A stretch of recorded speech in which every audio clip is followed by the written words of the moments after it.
ఇక వార్తల్లోని వివరాలు. ప్రపంచానికి అహింసను నేర్పిన మహనీయుడు నిలిచిన కొద్ది నిమిషాలు, దశాబ్దాలు గడిచిన ఒక ప్రాంత ప్రజల గుండెల్లో చెరగని ముద్ర వేశాయి. స్వాతంత్ర సమరకాలంలో మహాత్ముని రాక ఖమ్మం జిల్లా మధిర చరిత్రలో ప్రత్యేకంగా నిలిచింది. 80వ స్వాతంత్ర దినోత్సవం సందర్భంగా మధిరకు గాంధీజీ వచ్చిన సందర్భాన్ని గుర్తు చేసుకుంటూ ప్రత్యేక కథనం. ఆగస్టు 15న స్వాతంత్ర దినోత్సవ వేడుకలకు దేశ ప్రజలు సిద్ధమయ్యారు.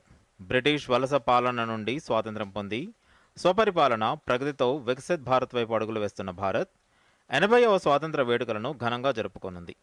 అయితే స్వాతంత్ర పోరాటాన్ని ముందుండి నడిపి అనేక ప్రాంతాల్లో తిరుగుతూ ప్రజలను ఐక్యం చేసిన మహాత్మా గాంధీ ఖమ్మం జిల్లా మధిర సందర్శన తెలంగాణలో ప్రత్యేకంగా నిలిచింది.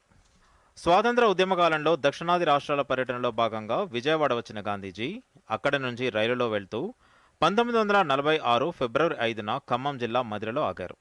మధిర రైల్వే స్టేషన్కు గాంధీజీ రాక సందర్భంగా ప్రజలు పెద్ద సంఖ్యలో తరలివచ్చారు. మధిరలో ఆగిన కొద్దిసేపు ఉద్యమకారులను ఉద్దేశించి గాంధీ ప్రసంగించారు.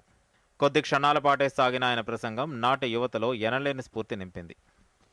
ప్రపంచానికి శాంతి మార్గాన్ని చూపిన మహాత్ముడు మధిర నేలపై నిలిచింది కొన్ని నిమిషాలే అయినా ఆ మధుర జ్ఞాపకం తరతరాలుగా పదిలంగా నిలిచిపోయింది.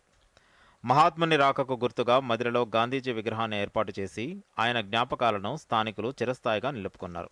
1946లో విజయవాడ ద్వారా మధిర ద్వారా ఖమ్మం రావటం జరిగింది. అదొక ప్రత్యేకం. మేమందరం కూడా బాగా గుర్తుపెట్టుకోవాల్సిన విషయం ఏంటంటే మధిరలో ఆగారు, ప్రసంగించారని తెలిసింది.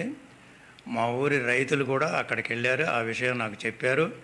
అట్లనే మధిరలో కూడా ఈ విషయం అందరికీ తెలుసు. అదొక మధురమైనటువంటి సందర్భం. మన జాతిపిత స్వాతంత్ర ఉద్యమాన్ని శాంతియుతంగా అహింసాయుతంగా అందరినీ కలుపుకొని అన్ని వర్గాల వారిని కలుపుకొని ఉద్యమం చేశారు. అట్లనే పాలితులు కూడా మహాత్ముడి సిద్ధాంతాలను మరవకుండా వారి బాటలో నడవటమే వారికి ఇచ్చేటటువంటి నిజమైన నివాళని నేను భావిస్తామన్నాను. బాపూజీ చూపిన సత్యం అహింసల మార్గంలో తాము ప్రయాణిస్తున్నామని మధిర వాసులు హర్షం వ్యక్తం చేస్తున్నారు. ఆనాడు మహాత్మా గాంధీ మధిరకు రావడం ఈ ప్రాంత ప్రజల గుండెల్లో చెరగని చరిత్రగా నిలిచిపోయిందని చెబుతున్నారు. Bureau report, Doordarshan news.